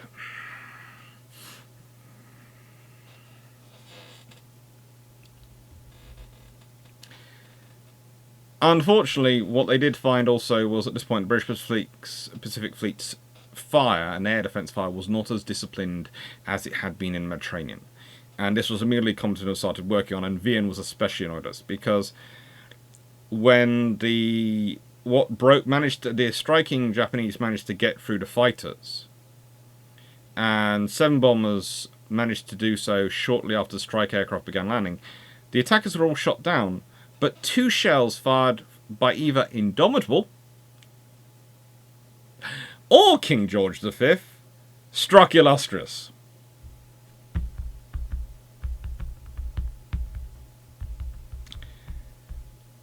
Vian was not amused. Was not amused by any stretch of the imagination. Especially as this killed 12 and wounded 21 men aboard Illustrious. She has to go to Captain Cook Dock in Garden Island Dockyard and get some repairs. This was actually before it was officially opened by the Duke of Gloucester. And she's actually there on the 10th of February, and it's opened on the 24th of March. Now, from earlier in her career, she'd had so much damage at Malta that the centre propeller shaft was considered so bad, the vibrations, they actually removed the propeller. And the shaft is locked in place. This reduces her maximum speed to 24 knots. But still, she's a viable carrier. She sailed with the British Pacific Fleet's advanced base at Manus Island, and after arrival, roughly a week later, Illustrious, Indomitable, Victorious, and Indefatigable exercised together before sailing for Ulithi on the 18th of March. There they joined the American Fifth Fleet under designation Task Force 57 and took part in the preliminary operations for the invasion of Okinawa, Operation Iceberg. The British primary function in this operation was to neutralise the airfields at Sakurashima Islands between Okinawa and Formosa. This operation will begin on the 26th of March. Her air group, by this point, consists of 36 Corsairs, 16 Avengers, and 2 Supermarine Walruses, which were for flying, for rescue work. And also for, how do I put this politely, communication work in terms of moving people around between various ships.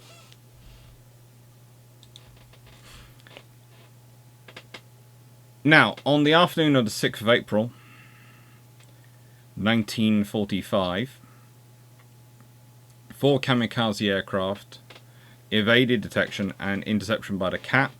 They managed to, despite getting interrupted by the artillery fire, managed to get forward, and one, a Yokosuka D4Y3 Judy dive bomber, aka the Suisi, managed to attack Illustrious in a steep dive.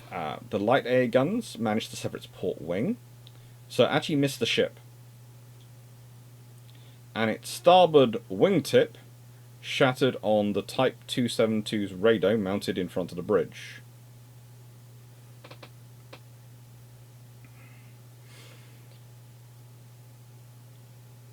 When the 1,000-kilogram, that's 2,200-pound, bomb that it was carrying detonated to water only 50 feet from the side of the ship, unfortunately the resulting shockwave managed to damage 2 Corsairs parked on the deck and severely shook the ship. Initial assessment was, well, a little hard being done, the ship was still working, and vibrations worsened, but that was it. Now, there is a debate as to whether it's damage to the hull structure, but it seems to be more damage to the plating that proves problematic, in that this is another near miss, and this ship has taken a lot of near misses over the war. And so her hull plating seems to be having issues, and riveted hull plating, even welded hull plating, doesn't like keep being disrupted. So eventually, Vian agrees with Vice Admiral Rawlings that Formidable should replace Illustrious, and Illustrious should return to get fixed. But this was not going to be till, well, later in April, because between 12th and 13th of April, the BPF switched targets to airfields in northern Formosa, and Formidable only joined on the 14th of April.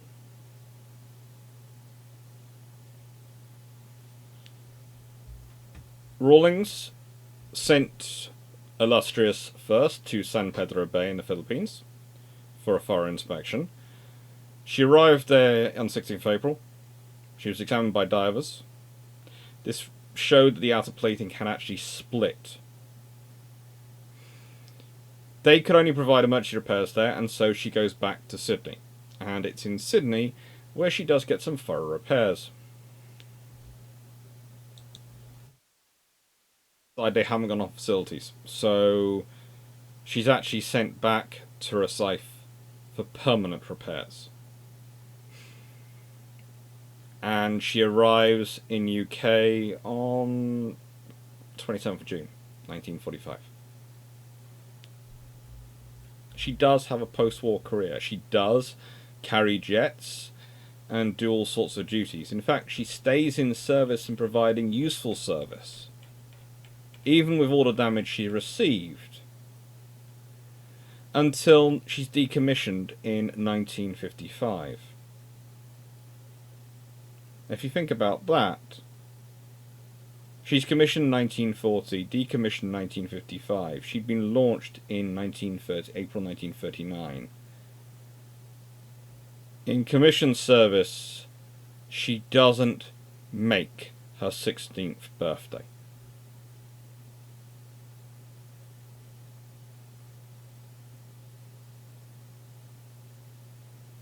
She doesn't make her 16th birthday.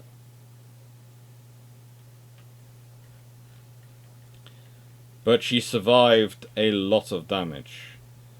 And one of the artifacts of hers which survives, which is really, really cool, is one of the ship's bells, which just shows how it's been completely smashed up.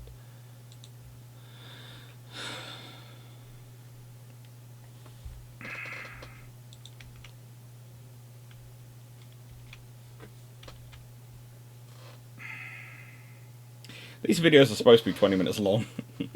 This is going to be, what? An hour and 50 when I'm finished. HMS Illustrious is a special ship. She technologically is an amazing ship. And what I would say is that she and Ark Royal are both steps along the road to what becomes the modern supercarrier. And I think the thing that's always interests me is the way and the speed with which the Americans produce the Midway class. And there are some people who turn around and go, that's the Americans copying the British. It's not. It's not. It's the Americans using some information from the British to refine their ideas, but it's not the Americans copying the British.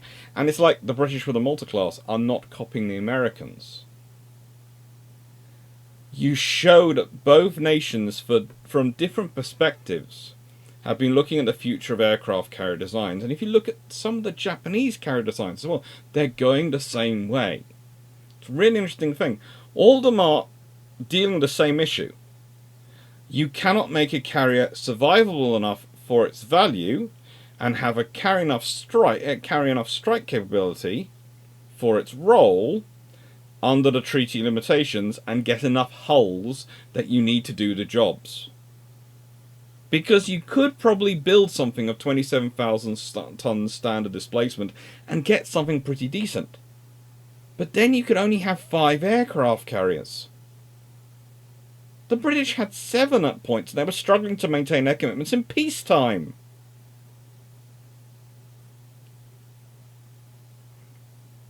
So in reality, Illustrious, Ark Royal, they're all a feature of the British trying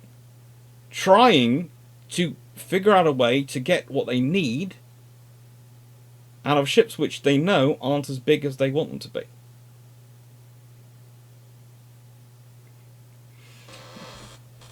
I think, as similar as they would have ended up, I think there is always going to be a slight difference in the designs.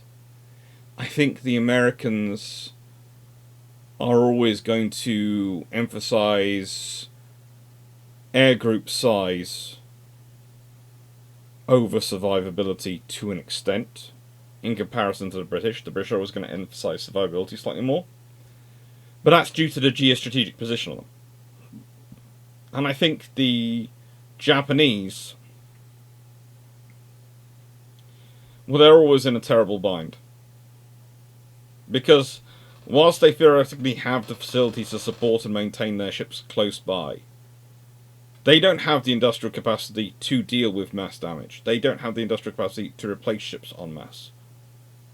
And they certainly don't have the population or training facilities to do so.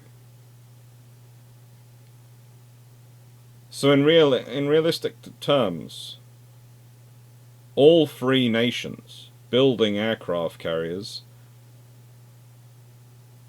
as much as they might all be heading down the same route, they're heading down that route for different reasons. So they're going to produce variations on that route. It's really interesting to see the route they're going down versus the continental powers. If we consider the Italians and the Germans and the French and the kind of carriers they are building and designing, there is a split. And if the Russians had ended up copying the Germans, you could have ended up with more nations operating the continental style carrier concept, such as represented by the Bern, the Joffre, the Graf Zeppelin, the Visa, all of them. Oh, Visa. Aquila. Why did I call it Visa? All these things operating that style of vessel, whilst the larger navies, the navies with the more experience operating aircraft carriers, because whilst the French have had the Bern, that has been the Bern, will all be going down this sort of direction of having these quite big, but functionally far more straightforward designs of aircraft carriers. I think the other interesting thing is there is a point of history which is worthwhile considering. Some of the designs which are mooted for the armoured carrier do have deck-edge lifts. Okay? Now this is an interesting point, because if you go to the official designs in the National Archives and you look at all designs, none of them do.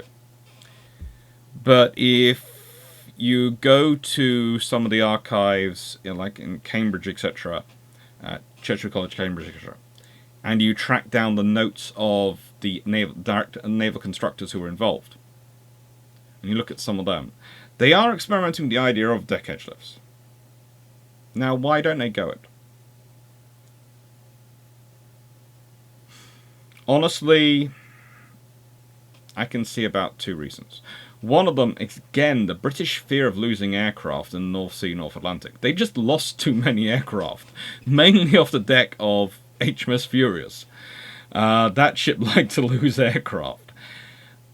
But it's also they're looking at the armour construction on the side, and they know they're going to have to pierce the belt to have that go through.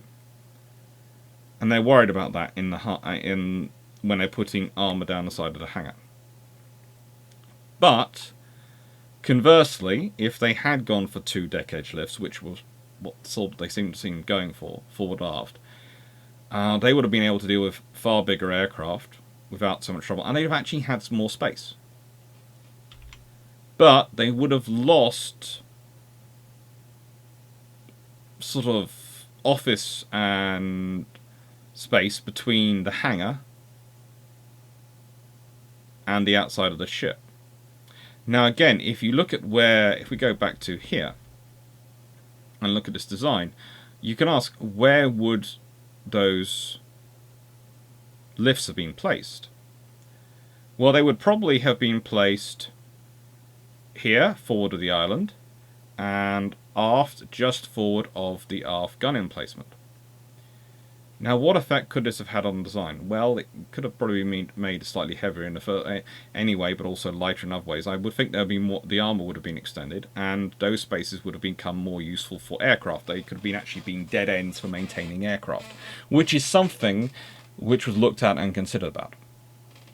I think that would have allowed for an expanded air group, and I think it would have been very interesting. But considering the amount of damage the ships took, especially in terms of the aft lift on Illustrious, where I swear the standard policy was to try and aim for the centre mass of the ship, and if the ship was moving forward, when you're aiming for the centre mass, that's coming forward, and so you end up hitting the aft lift. I think that could well explain why so many seem to be so attracted to that aft lift. It would have changed that in terms of an area of damage. It would have removed that weakness, but it would have then added a weakness from the side, although that's far harder to attack in terms of an aircraft strike. It's far more difficult to lob a bomb from the side than it is to drop a bomb from above. But, again, the British were worried about what would happen if the ships were caught. They needed to keep these ships alive. They knew, when they were designing them, they had 2 areas where they were at high risk. They had the Far East, where they would be a long way from home, and they needed to have their ships available and workable, so they needed to be easily to be repaired, and they needed to take minimal damage. Or places like the North Sea, the Mediterranean, and the South China Sea, which is in the Far East, of course, where they are going to be facing air attacks, persistent air attacks from any threat.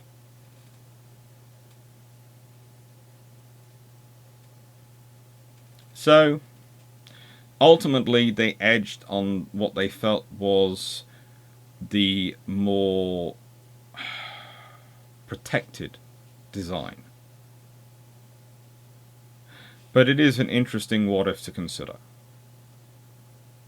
It is an interesting what-if to consider. I do know some of the people who would watch this channel would absolutely have loved the deck edge lifts, because it might have changed the entire British policy towards deck edge lifts.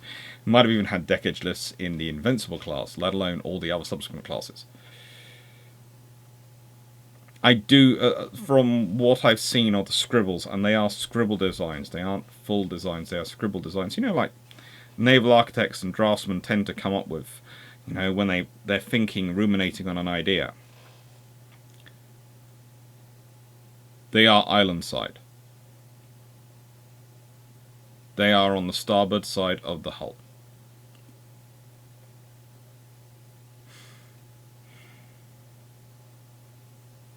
Which makes sense, because that's also where they were sort of deigning to use as deck parking areas and various other things. But it would have also required, this is another factor you have to think about, if you've got deck edge lifts off one side, you need to ballast to stabilise the ship so that you are stabilised for it. Yes, it's not much effort, but it's all extra things which have to be functioned to design.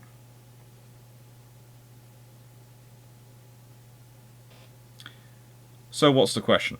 Well, the question is this. The British go for that option. They go for the deck edge lift option. It would probably increase the air group from 36.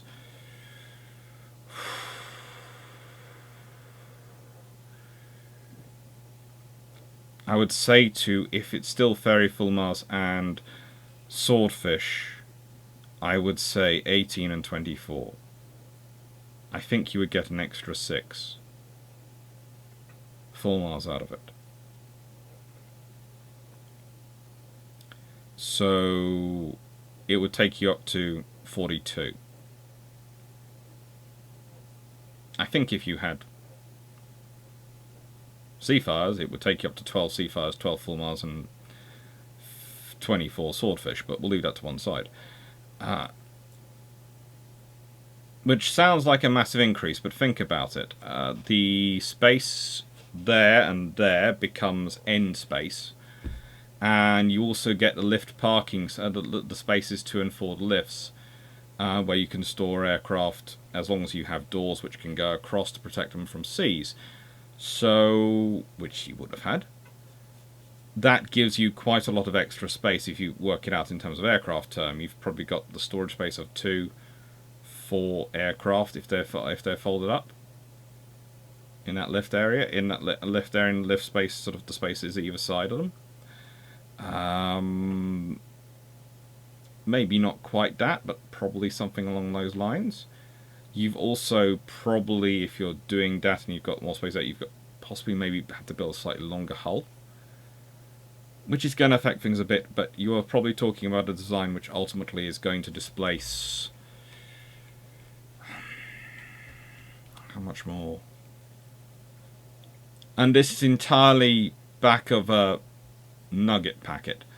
I'd say put it up to roughly 24,000 tons of standard, so basically gaining another 631 tons. I think that's probably what you're sort of looking at.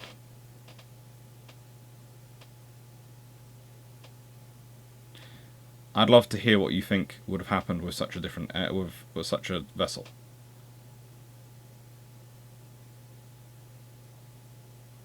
And thank you for watching what was supposed to be in Builder's 20-minute episode, and which has turned into, I think, about the best part of 2 hours. I gave up trying to make this one a 20-minute video. I ended up just going through my notes. Every time I tried to cut down my notes, they just got... I didn't like them. So... I hope you enjoyed it. Thank you very much for watching. And thank you very much for your support. I wouldn't be in Australia now, hopefully I am, if everything's gone to plan, without it. Thank you.